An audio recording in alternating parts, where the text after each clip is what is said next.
요한복음 5장 1절에서 9절 말씀을 교독하고 마지막 절은 같이 보겠습니다. 그 후에 유대인의 명절이 되어 예수께서 예루살렘에 올라가시니라.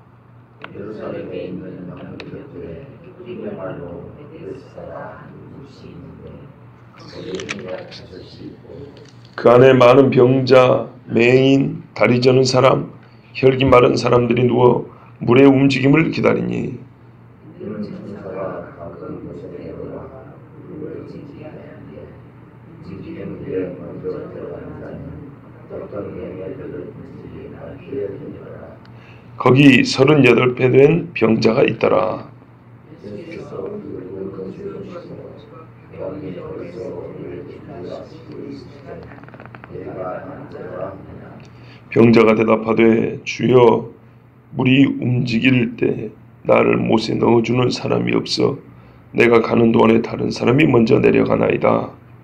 예수께서 이르시되 일어나 내 자리를 들고 걸어가라 하시니 그 사람이 곧 나아서 자리를 들고 걸어가니라.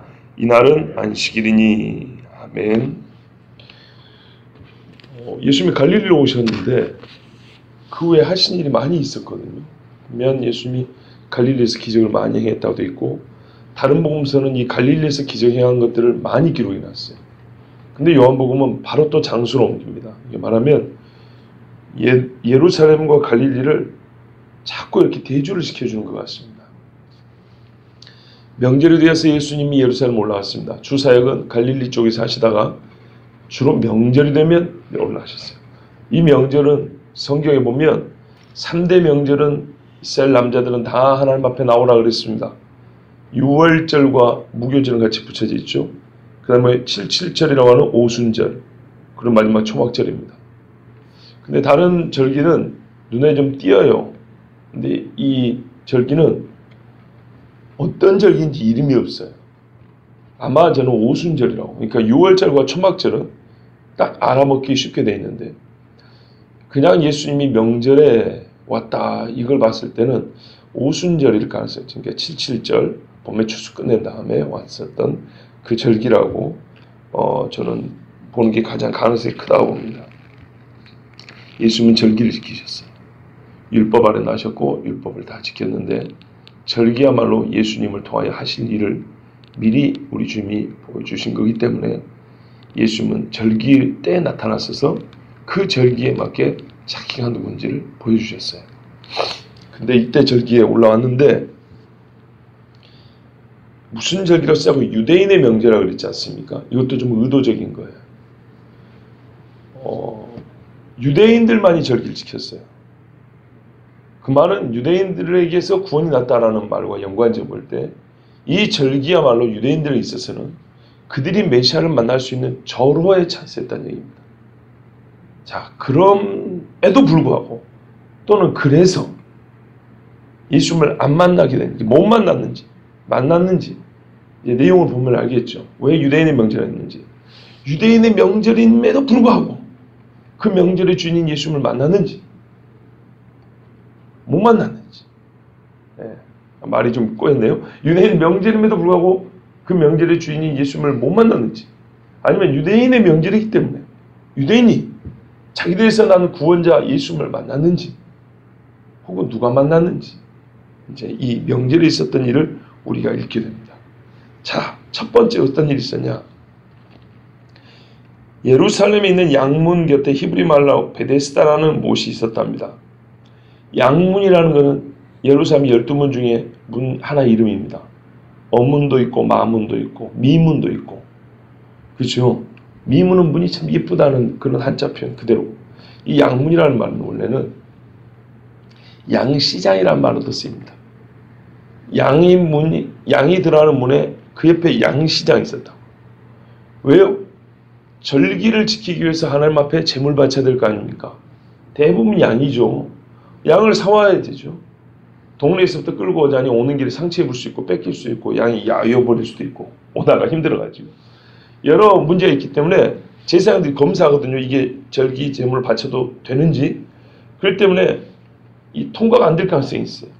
그러니까 돈을 가져와서 예루살렘 들어가기 직전에 이 양의 문 근처에 있는 양시장에서 샀어요.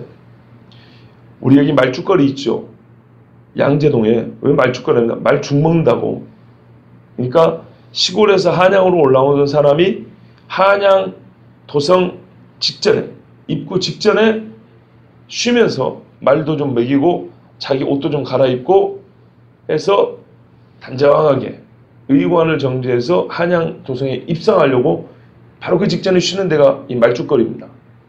그것처럼 하나님 앞에 나아가려고 하는 사람이 마지막 최종 점검을 하는 데가 이 양문입니다. 여기 또 뭐가 있었냐면 베데스다라는 못이 있었대요. 성경에 보면 위셈, 뭐 예셈 이런 표현들이 있어요. 구약 성경에. 그 셈일 가능성이 크다고 봅니다. 예루살렘 직전에 보면 그 문 앞에 셈이 있고, 구약시대에 보면 나와요. 뭐 이사야 때도 보면 제 기억으로는 뭐 윗셈물이 어쩌고저쩌고 이런 물 나온다고. 거기에 양의 문이 있고 양시장이 있어서 사람들이 양도 사고 자기 몸도 정결하게 하고, 성경 물로 씻으라 그랬죠. 이게 이제 정결하게 하고 옷도 갈아입고 이러고 온단 말이에요. 그래서 여기 보면 행각 5이 있다 그랬어요. 행각은 주랑입니다. 쉽게 말하면 기둥이라고 보면 돼요. 기둥이 뭘 받치고 있겠죠. 그렇죠? 예수님도 솔로몬의 행각을 다니시며 예루살렘 성전 안에 솔로몬이 만드는 행각이 있는데 거기에 주랑이 있어요. 그러니까 이렇게 기둥들이 있고 그늘지게 지붕이 있어요. 그 아래에서 그늘진 데서 선생님들이 제자들을 불러놓고 말씀을 가르치고 있단 말이죠. 근데 지금 어떻게 됐다? 여기에 이 그늘진 데 병자들이 누워있다는 거예요. 원래는 어떤 곳일까요? 원래는 제사드리러 오는 사람이 양도 사고 쉬기도 하고 옷도 갈아입고 그런 곳이에요. 물샘이 있으니까 여기서 몸도 씻고 이런 데예요.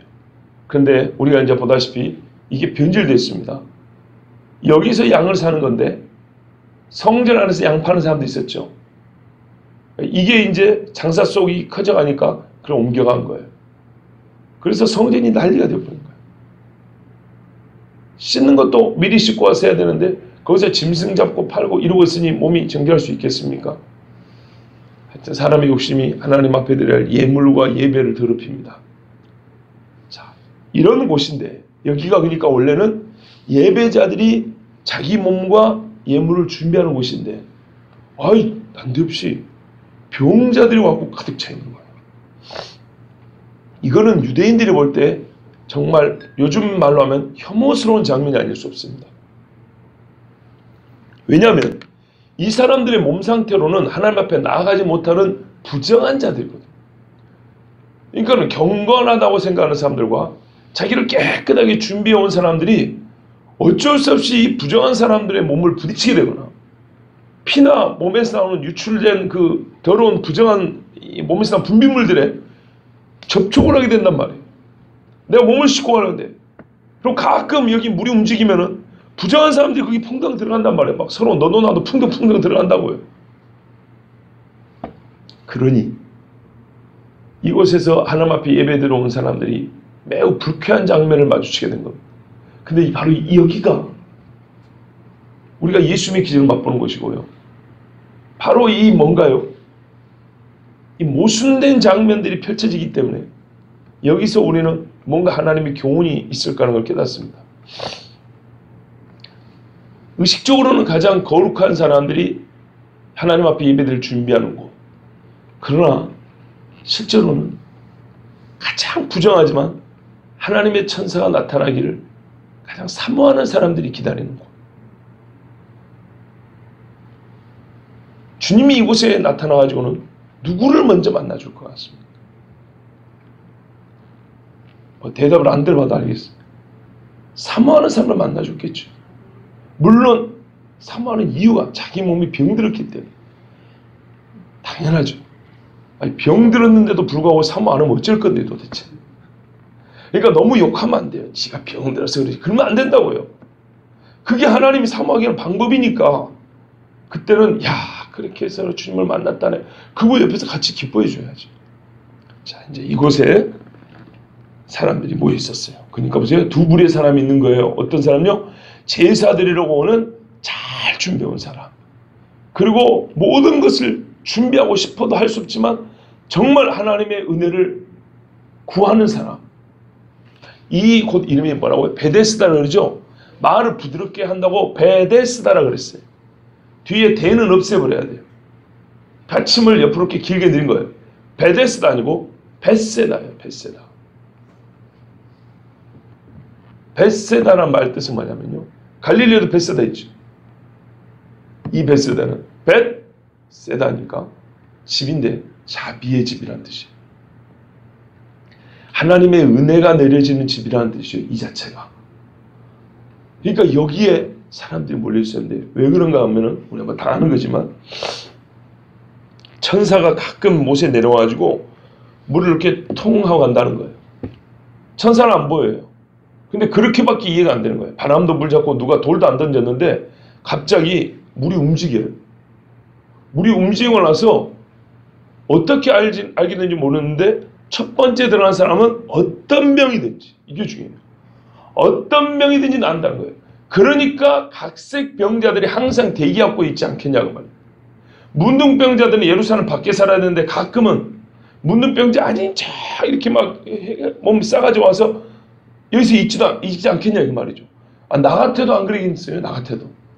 그러니까 이곳이 오늘날로 말하면 중환자실 저리 가라 하는, 응급실 저리 가라는 그런 더러운 곳입니다. 자, 일부러 이 말을 쓰는 거예요. 유대인들 입장에서는 가장 정결한 사람들이 예배를 준비해야 될 곳이 제일 더러워져 버린 거예요. 그런데 이곳의 이름이 뭐라고요? 은혜와 자비가 베풀어지는 집이라고. 자, 유대인의 전통에 그럼 언제부터 이런 일이 벌어졌냐? 이런 기적이 설이 다양합니다. 그런데 그 중에 하나 주목할 만한 게 뭐냐면 예수님 오시기 전에 한 30년쯤 전에 지진이 있었다는 거예요. 지진. 막 흔들렸다는 거죠. 그때부터 이 못이 움직일 때 사람들이 들어가면 병이 나았다라는 그런 설도 하나 있어요. 근데 그게 제가 보기에는 좀 가능성이 제일 크다고 봅니다. 왜냐하면 이게 물이 진동하는 것과 관련이 있기 때문에. 자, 하여튼 물이 진동하는 것을 보면 옛적의 다윗이 뽕나무 위에서 사람 걷는 소리가 나면 전쟁 개시한 줄로 알아 하면서 블레셋에게 이제 전쟁하라고 하나님이 말씀하신 것처럼 바람이 불 때 보이지 않지만 소리가 나면 바람이 분지 않은 것처럼 물이 움직이면 천사가 왔다 퉁 하고 간 줄 알고 나고 이제 사람들이 달려든 거예요. 이제 이 열목 건강한 사람들이 보기에는 참 우습게 그지없는 장면이 펼쳐지는 겁니다. 서로 이 물에 들어가려고 정말 그러니까는 요즘 말하는 장애인들이란 말이에요. 속에 깊은 병이 있는 사람, 겉에 병이 있는 사람, 별의별 병을 갖고 있는 사람들이 물에 들어가고 난리를 한단 말이죠. 그래서 서로 들어가려고 하다가 보면 어떻게 될까요? 1번이 들어간 다음에 2번부터는 그 물 옆에서 그 브레이크를 밟고 우리는 들어가 봐야 소용없어 이러고 섰을까요? 아니죠. 누가 먼저 들어갈지 모르니까 간발의 차이로 퉁퉁퉁 들어갔겠죠. 그러니까 이 물이 순식간에 더러워졌다 이 말이죠. 항상 깨끗함을 유지해야 될 물이 순식간에 더러워져 버려요.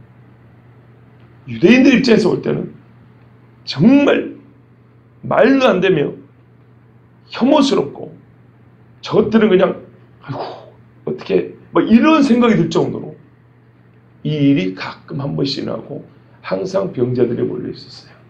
자, 이런데 예수님 오셨어요. 예수님 오셔가지고 이 병자들을 봤어요. 왜 예수님이 여기 계셨을까요? 예수님이 양이 필요했던 거 아닙니다. 예수님이 절기를 쫓아 오셨지만 양 잡았단 말 없습니다. 왜요?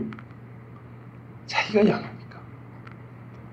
사실 세금도 안 내도 됩니다. 근데 왜 반세기를 내냐면 아들이 아버지한테 반세기를 세금 내는 데가 어딨냐고. 그러나 저들로 실족지 않기 위해서 내가 낸다. 그죠? 그래가지고 베드로 보고 물고기 잡아다가 돈 꺼내서 내라 그랬죠. 그런 겁니다. 예수님이 여기 뭐 양사로 온 게 아니에요. 바로 이 사람들 때문에 온 거예요. 하나님 집에 잃어버린 양과 같은 이 사람들 때문에 온 거예요.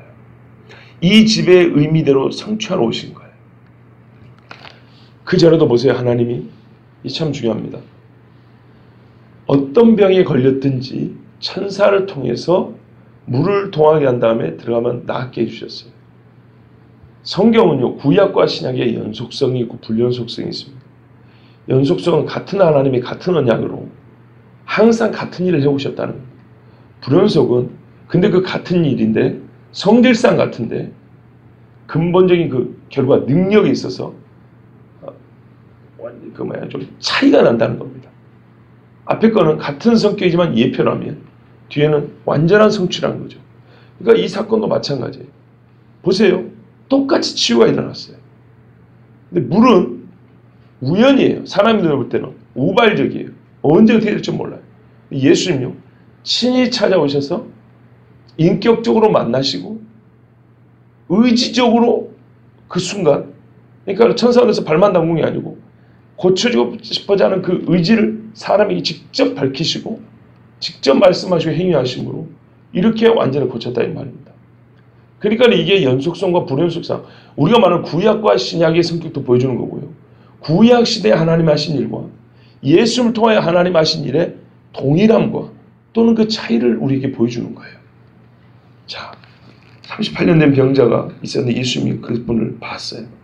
그 누워있는 것을 보시고 고안이 뭐 때문이죠? 이분은 못 걸어요.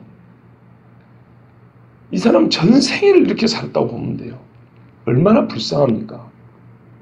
사람이 정말 입장을 바꿔놓고 생각을 했어요. 병이 들어서 몇 달만 병실에 누워있어도 처량하고 비참하기 그지없는데 38년을, 그러니까는 베드로하고 요한이 거기 올라가 성전에 기도하러 갈 때도 그게도 38년인가요?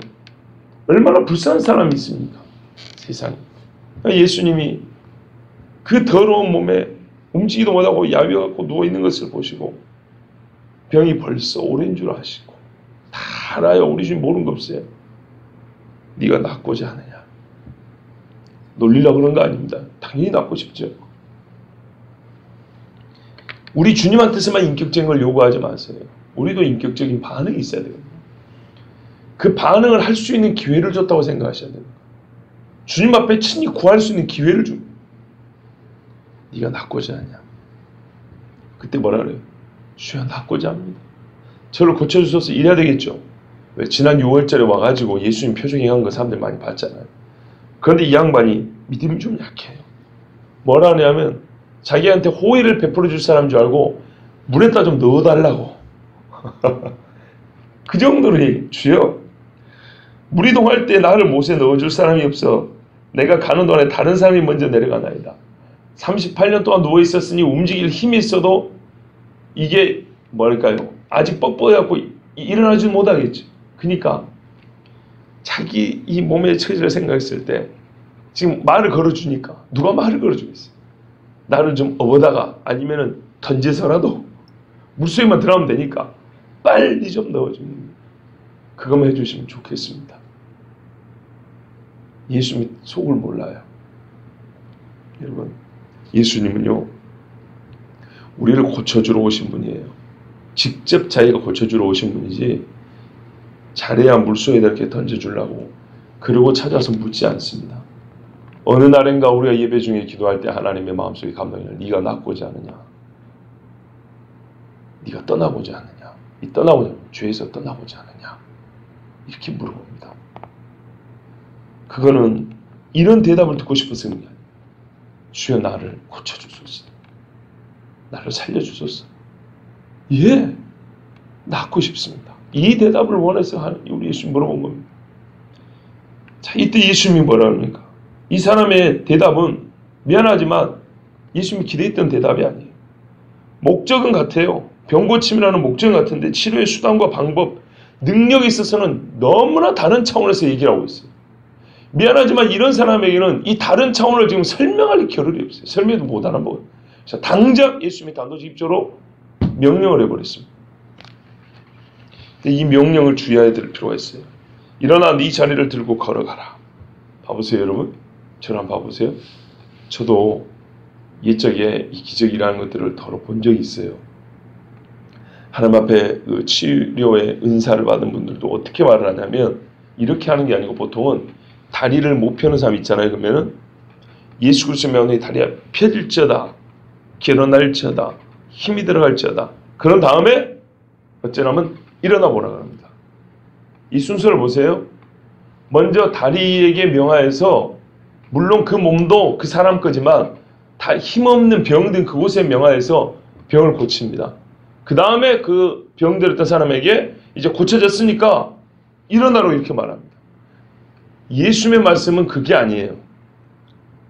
아시겠죠? 뭐 그런 경우 어쩌면 다리에 힘이 들어간 줄 믿고 일어나는 거예요. 근데 예수님의 지금 말씀은 그게 아니고 그냥 일어나라 그런 거예요. 뭔 말인지 아시겠죠? 바로 이거예요. 물 갖다 떠다주라 이 말이에요. 포도주를 변해라. 자, 이제 떠다줘. 이게 아니고 물인데 떠다주라는 거예요. 이런 식이에요. 이 병자에게 그렇게 말한 거예요. 병 고침에 대해서 아무 말도 없어요. 그런데 일어나 그런 거예요. 네 자리 들고 일어나. 앉아 누워있던 자리를 그걸 어떻게 들고 일어나요? 혼자 걷지도 못하는 사람이. 이제 이 사람은 어떻게 해요? 선생님 왜 저를 그렇게 참 비참하게 하십니까? 이렇게 말한 게 아니고 그 자리를 들고 일어나 버렸다는 거예요. 여기에 뭐가 보여요? 예수님의 능력과 함께 이 사람의 믿음이 보이는 거예요. 믿음이. 처음에 이 순식간이 좋으니까 예수님이 처음에서 네가 낫고자 하느냐 할 때는 저기 물에 넣어줄 사람이 없어가지고 선생님 나를 좀 넣어주면 좋겠습니다. 뭐 이런 마음으로 말을 했는데 예수님이 이거 말로 될 문제가 아니다. 이걸 설명해 줄 문제가 아니다. 그래서 그 자리에서 그냥 바로 네 자리를 들고 일어나라. 이게 우리 소위 논리적으로 보면요 중간에 말이 좀 빈 것 같은 느낌이에요. 그런데 여러분 실제 예수님의 역사는 이런 식으로 일어난다니까요. 수악한 죄를 짓는 사람이 있어요. 이 밤거리를 헤매는 죄인이 있다고 생각을 해보세요. 근데 십자가 불빛들이 보면 밤에 주님이 나의 말을 걸어온다고요. 네가 뭐 하는 거냐고. 네가 정말 이 어둠의 세계에서 떠나고 싶냐. 그럴 때 다른 사람이 주님 제가 먹고 살라니까 이럽니다. 나에게 돈만 좀 어느 정도 있으면 내가 이런 일 안 할 겁니다. 사람부터 이렇게 말한다고요. 그런데 우리 주님이 말을 건 이유는 그게 아니에요. 먹고 사는 거는 네가 떠나면 내가 해결해 준다. 네가 떠나고 싶냐? 먹고 사는 게 문제인데요. 예수님의 뜻은 그게 아니라니까요. 당장 놓고 나와! 그럼 그때 어떻게 해요? 하고 나오는 사람은 뭐가 필요해요? 돈이 갖춰진 게 아니고 생활이 나아진 게 아니고 믿음이에요. 믿음. 믿으면 당장 돌이키겠습니다 하고 안 될 것 같은데 박차고 나오잖아요. 하나님이 그때 책임을 져줍니다.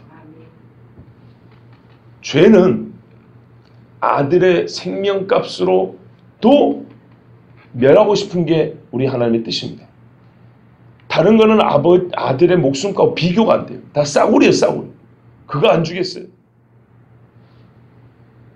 예수님이 요구한 거는 바로 그런 의미에서 믿음입니다. 순식간에 이 사람이 믿음을 가지고 다른 조건적인 만족과 이 변화를 설명해 주기에는 대화도 안 되고 이게 그리 중요한 게 아니었어요. 그래서 예수님은 그 즉각 다리에 힘이 들어 가라. 자 이제 일어나 이게 아니고요. 다리는 그 다음 문제고 너의 믿음이 자리 들고 일어나라 하면 이 사람의 마음이 먼저 움직여야 되는 거예요. 그래 주님이 말씀하기에 내가 일어날 수 있어. 그리고 일어나는데 힘이 들어가 있는 거예요. 그렇게 발견이 되는 거지. 힘이 짱짱하게 들어온 거 그래 들어왔네. 그리고 일어나는 게 아니라 그 말이에요. 자 이래서 이 사람이 자리를 들고 걸어가니라 그랬어요. 여러분 우리가 예수님이 병 고치는 것을 여러 번 봤지만 이 장면 참 중요한 겁니다. 어제도 우리가 그 아들의 병을 예수님께 고쳐달라고 왔던 왕의 신하 이야기 들으셨죠? 어제도 그 말씀 드렸어요. 예수님은 항상 표적을 행하심으로 자기가 누구인지를 드러내 주지만 우리는 예수님이 아니라고요. 우리가 배워야 될 것들은 두 가지인데 첫째는 예수님이 누군지를 알아야 되는 것이고 그걸 우리가 이미 믿고 지금까지 신앙생활을 알고 있다면 두 번째는 바로 이 예수님 앞에 나와서 병 고침을 받은 사람 정말 회복이 된 사람들을 보고 본보기로 배워야 된다는 거예요. 왜 기록을 해놨겠습니까? 우리 주님이 그때 2000년 전에만 이러려고요? 아니요. 정말 놀라운 일이 있었어요. 미국에서 빌리 그레이엄 목사가 아니고요. 제가 알기로는 빌리 그레이라는 목사인데 이분이 어떤 일이 있었냐면 딸이 죽게 됐어요. 조그만 딸이 죽게 됐는데 돈은 없지만은 진짜 다짜고짜 병원으로 데려갔어요. 왜냐면 곧 죽게 생겨가지고. 절박한심으로 병원에 갔는데 돈이 미국 돈은 17센트 1달러도 안 돼요. 우리나라 돈은 이렇게 몇백 원 가지고 몇백 원밖에 없는데 이거를 가지고 병원을 왔는데 애는 감기도 아니고 죽을 병이었어요. 미국의 의료비가 얼마나 비싼지 아시죠? 그런데 의사들이 아무도 안 봐주는 거예요. 딸이 딱 죽게 됐어요. 집에 부인이 기다리고 있는데 이대로 아예 시신을 안고 갈 수는 없었어요. 그래서 그 딸을 안고 병원 복도에서 무릎을 꿇었답니다. 정말 하나님께 기도를 했대요. 하나님, 나는 17센트밖에 없고 제 딸이 죽어갑니다. 나는 이 딸아이의 시신을 들고 아내가 기다리고 있는 집으로 가야 합니다. 하나님, 살려주세요. 제발. 주님, 나는 딸의 죽음을 눈앞에서 봐야 합니다. 살려주십시오. 간절히 기도를 했대요. 그리고 뭘 하냐면 다주 아내한테 그랬대요. 딸 이름 부르면서 얘야 일어나라 가자 그랬대요. 그런데 진짜로 벌떡 일어나 버렸대요. 오늘날도 이 말씀대로 일어납니다. 정말로 하나님은 살아계십니다. 그런데 못된 신학자들은요, 치유의 기적은 끝났다고 말하고 방언도 끝났다고 말하고 예언도 끝났다고 말하고 그렇지 않습니다. 그래서 우리 성경도 보세요. 3절 후반부에 꺽쇠 표시되어 있죠. 4절까지 물의 움직임을 기다리니 있는 천사 가끔 못에 내려와 물을 움직이게 하는데 움직이는 후에 먼지 들어간 자는 어떤 배에 걸렸더니 낫게 됩니다. 이거 다른 사본에는 없으면 이렇게 되어 있죠. 이런 식으로 해서 하나씩 하나씩 지워나갑니다. 제가 아까 설교했던 부분 중요하죠. 예수님을 만나기 전, 즉 우리가 쉽게 말하면 구약과 신약의 연속적인 면, 같은 하나님이라는 이 부분이 없으면 그거 설교할 수가 없습니다. 이 부분이 있기 때문에 우리가 성경을 보는 관점과 한 분 하나님에 대한 바른 이해를 가질 수 있는 겁니다. 이렇게 악한 자들은 성경에서 지금 지워갑니다. 그래서 없어진 데가 제가 알기로 209절 넘어요. 209절이면 그렇게 길지 않은 성경 한 권에 해당되는 정도의 분량입니다. 이미 성경 한 권, 66권의 한 권을 잃어버렸다고 보시면 돼요. 이렇게 하나씩 하나씩 지워간 겁니다. 여러분, 네가 낫고자 하냐 할 때 육체의 병이지만 영적인 병도 마찬가지예요.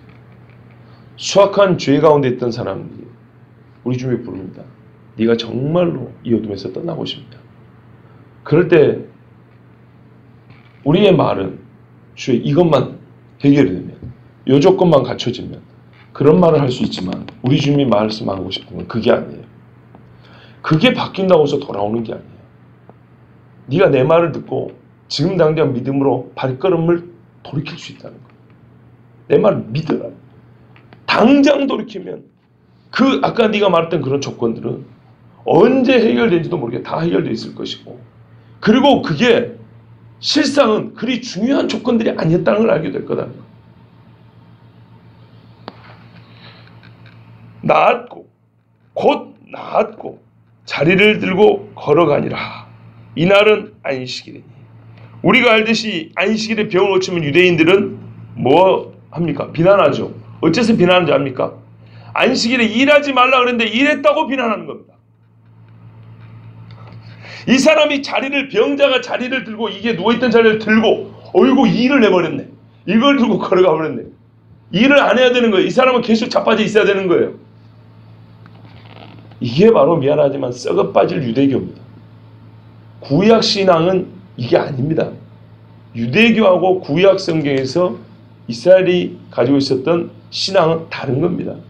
이게 바로 구약의 말라기 선지자 이후와 예수님은 우리가 말하는 중간기, 그때 유대인들 말하는 그래서 이렇게 말, 우리가 천주교라고 그냥 카톨릭이라고 하지만 정확한 로마 카톨릭이라는 것처럼 랍비 유대교라고 하는 겁니다. 그냥 유대교, 랍비가 만든 구약 성경을 가지고 랍비가 자기들 식으로 변질시킨 종교가 바로 랍비 유대교입니다.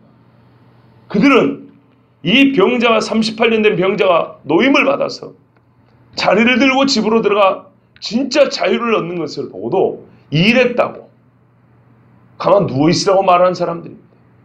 그리고 그 일을 했다고 예수님을 정죄한 사람들입니다. 그래서 예수님이 그러잖아요. 너희 중에 나귀가 배고프고 목마르하면 안시라도 끌고 가서 먹이지 않냐. 그건 생명을 유지하는 건데 그걸 갖고 이 일을 했니 어쨌니 안식일 어겼니 이런 거 말하지 않냐. 구덩이에 빠지면 살려줘야지. 그런데 하나님의 자녀가 38년 동안 일어나지를 못하고 있는데 이걸 일했다고 정죄하냐고 예수님이 이제 그런 말씀도 하시죠. 예.